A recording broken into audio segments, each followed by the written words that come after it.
As they examined the site, Dominic found himself drawn to a particular section of the ruins, what appeared to have been a small room with a partially collapsed fireplace. Something compelled him to move aside the fallen stones, revealing a metal box buried beneath the hearth. The lock broke easily under pressure, and inside they found a journal bound in cracked leather. The handwriting inside was elegant but frantic, growing more disordered with each entry. "It's Esther's diary," Dominic said, carefully turning the brittle pages. "Listen to this. Harrison speaks more frequently with the forest now.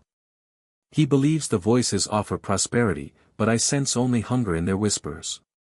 Last night I dreamed I was standing by the creek, and a woman with my face emerged from the water. She said soon we would be one, and the loneliness would end." Roland took the diary, scanning the final entries. The last one is dated October 30th, 1887, the day before she disappeared. It says, "I have discovered Harrison's true intentions. The ritual is not meant to bring prosperity but to satisfy his ambition through sacrifice, my sacrifice. The entity has chosen me as vessel, not victim. Harrison believes he controls the exchange, but the forest has shown me the truth. When the bargain is complete, I shall remain, but transformed. And Harrison shall reap what he has sown." A cold wind suddenly swept through the clearing, causing both men to look up. At the edge of the ruin stood a familiar figure in a pale dress. "You found my words," Esther said, her voice carrying easily across the distance. The thoughts of a naive young woman who didn't understand her destiny. Dominic stepped forward. "What happened to you, Esther?" "Harrison bound me to the forest entity in exchange for wealth and power." Her expression remained placid, but her eyes flashed with ancient rage. "He didn't realize the binding works both ways. The entity gained form through me, but I gained its power. Harrison was my first collection. He came to me that Samhain night, expecting to complete the ritual. Instead, he became part of it. And now you take others," Roland said. "Those who come to your woods seeking escape." Esther smiled. "I offer choices, Professor. To those who carry burdens too heavy to bear. Those who wish to shed their humanity and embrace something eternal." Her gaze shifted to Dominic. "Like you, Ranger.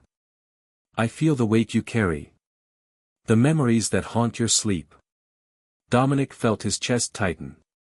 Somehow, she was reaching into his mind, extracting the guilt and grief he'd spent years burying, the climbing accident that had claimed his wife's life while he stood frozen in horror, unable to reach her in time. "Stop," he whispered. "You couldn't save her," Esther continued, her voice gentle despite its cruelty. "The rope slipped through your fingers. You heard her scream your name as she fell. And every day since, you've punished yourself by living half a life, surrounding yourself with wilderness that reminds you of your failure." Roland grabbed Dominic's arm. "Don't listen to her. This is how it begins, she finds the crack in your armor." But Dominic barely heard him. Esther had moved closer, her form seeming to flicker between solid woman and something gossamer and terrible. "I can take that pain away," she whispered. "Tonight, when the veil thins, you could join us. No more memory. No more guilt. Only the peaceful silence of the forest, forever." With tremendous effort, Dominic tore his gaze from hers. "The missing hikers, are they still alive?" "In a manner of speaking. They walk with me between worlds. Can they be freed?"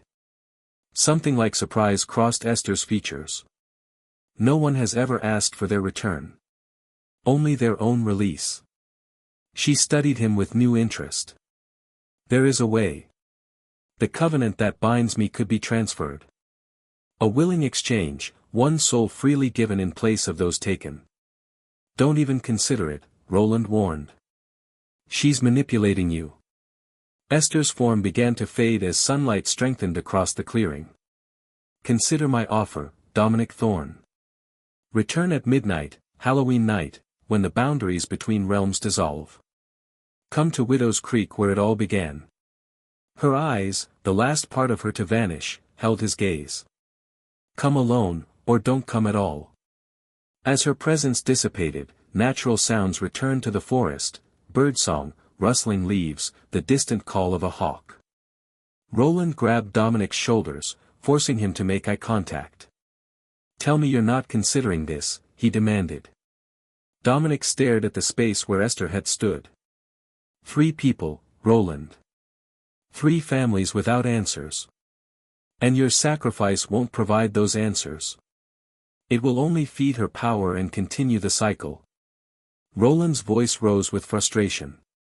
This is what these entities do: they isolate their targets, exploit vulnerabilities, then extract consent for their own purposes.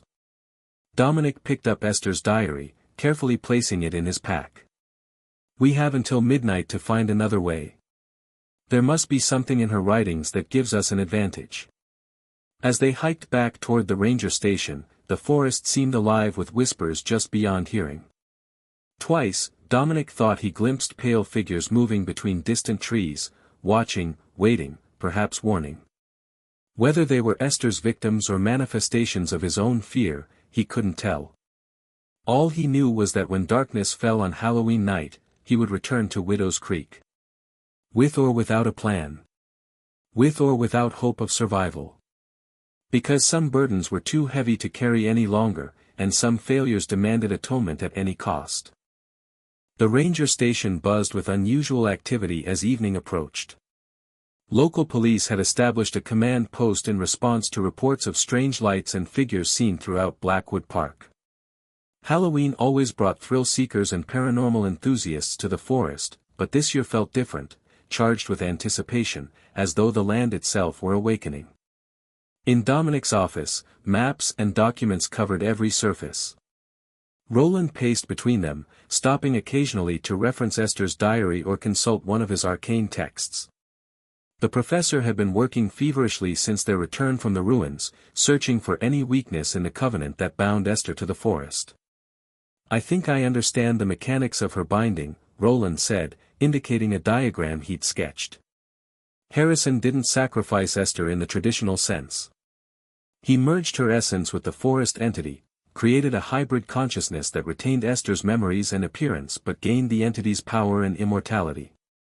"How does that help us?" Dominic asked, checking his watch. 2 hours until midnight.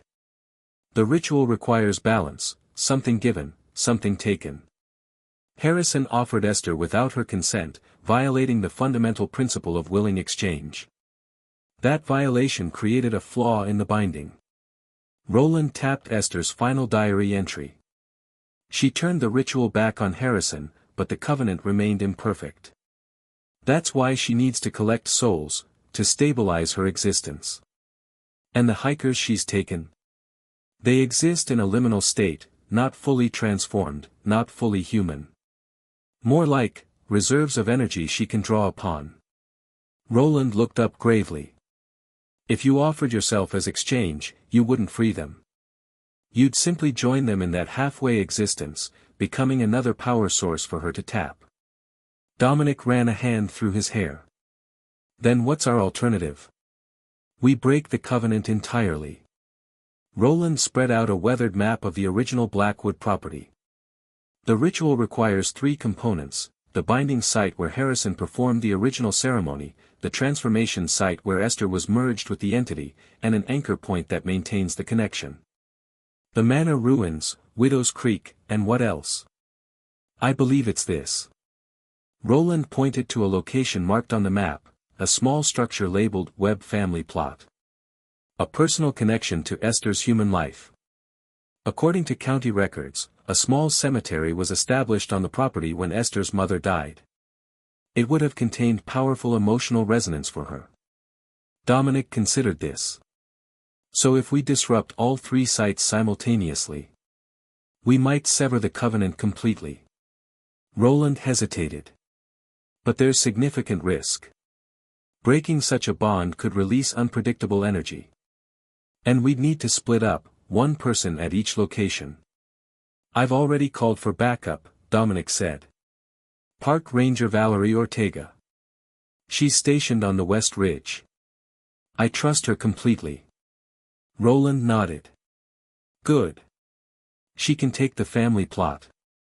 I'll handle the manor ruins. His expression darkened. Which leaves you with Widow's Creek, and Esther. I need to be the one to face her, Dominic said quietly. She expects me. If she senses our plan, she'll try to tempt you, Roland warned. She'll use your grief, your guilt. Remember, anything she offers comes with a price too steep to pay. They finalized their strategy as darkness fell. Each would carry a portion of salt mixed with iron filings, a traditional ward against supernatural entities.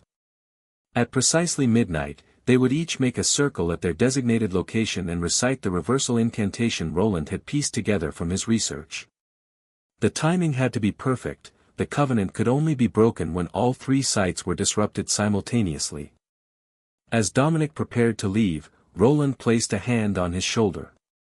When Esther realizes what we're doing, she'll be desperate. The entity within her will fight to survive. I know the risks. Do you? Roland's eyes were solemn behind his glasses. Because I'm not certain we're just dealing with trapped souls. What if the missing hikers have been fully converted? What if they've become extensions of Esther's will? The question hung between them, unanswered. With a final nod, they parted ways, each heading toward their assigned location. The forest at night transformed into a labyrinth of shadows. Dominic's flashlight carved a narrow path through darkness that seemed to press against the beam like a living thing. As he approached Widow's Creek, the atmosphere thickened, air turning viscous in his lungs, sounds warping into unrecognizable distortions. The creek itself had changed. Instead of the clear mountain water that normally flowed through Blackwood, a black liquid moved sluggishly between the banks, reflecting no light. The circle of symbols Dominic had discovered days earlier had expanded, now encompassing the entire clearing. And at the center stood Esther, more substantial than he'd yet seen her. Her pale dress had been replaced by a flowing gown of what appeared to be living shadow. Her hair floated around her face as though suspended in water. You came alone, she observed, her voice harmonizing with the gurgling of the creek. As I knew you would. I want to understand, Dominic said, stepping closer but careful not to cross the outermost ring of symbols. These people you've taken, were they all like me? Carrying guilt they couldn't escape. Everyone carries something, Ranger. Esther moved with liquid grace, circling him. Some bear grief, others regret. Some flee cruelty, others responsibility. I simply offer release from the burdens of humanity. By taking their humanity entirely. Is that such a terrible exchange? She extended one pale hand toward him. Feel the forest through me, Dominic. The eternal cycle of growth and decay. No pain, no fear, only peaceful belonging. For a moment, Dominic felt it, a hypnotic pull that promised oblivion. His wife's face flashed before him, not as she'd appeared in her final moments but smiling, whole. The vision was so vivid he nearly reached for Esther's outstretched hand. Instead, he checked his watch. 11:57 p.m. 3 minutes until midnight. The hikers, he said, fighting to keep his voice steady. Jacob Palmer. Maria Delgado. Trevor Wilson. Show them to me. Esther's expression flickered with surprise. You still think of them as individuals. How quaint. She made a delicate gesture, and 3 figures emerged from the surrounding forest. They moved with unnatural grace, feet barely touching the ground. Their features were blurred, as though viewed through frosted glass, but Dominic recognized the clothing they'd been reported missing in. Their eyes contained no pupils, only reflective darkness that mirrored Esther's own. They are becoming, Esther explained. Neither fully human nor fully forest. In time, their transformation will complete. Her voice softened. As yours could, Dominic. Join us willingly, and I'll show you wonders beyond mortal comprehension. 11:59 p.m. 1 minute remaining. And if I refuse? Dominic asked, slowly reaching into his pocket for the mixture of salt and iron. Esther's smile vanished. Then you leave with nothing. These souls remain bound to me, and you return to your half-life of regret and solitude. Midnight struck. Dominic moved with practiced precision, casting the mixture in a perfect circle around himself while reciting the Latin phrases Roland had taught him. Simultaneously, he knew Roland and Valerie would be performing identical rituals at their respective locations. Esther's scream cut through the night, a sound of primal rage that shook the trees. "What have you done?" she hissed, her form flickering violently between woman and something ancient and terrible. The three figures of the hikers convulsed, their outlines blurring further. "Breaking your covenant," Dominic replied, continuing the incantation. The symbols carved into the earth began to glow with sickly green light, then crack like ice under pressure. "You cannot." Esther's voice distorted, overlapping with deeper tones that seemed to rise from the earth itself. "I am bound to this land for eternity." The black water of the creek began to boil. The three spectral hikers lurched toward Dominic but could not cross the circle of salt and iron. Within his protective boundary, Dominic completed the final words of the incantation. A tremor ran through the forest, not a physical earthquake but something deeper, as though reality itself were shuddering. Esther's form stretched and contracted, her features melting into a twisted approximation of humanity. The covenant was breaking, but not without resistance. "If I am undone," she shrieked, "all connected to me follow." With a violent gesture, she sent the three spectral hikers crashing against Dominic's protective circle. The barrier held, but hairline fractures appeared in its energy. A sudden explosion of light erupted from the direction of the manor ruins, Roland's position. Seconds later, another flare illuminated the western sky, Valerie completing her part of the ritual.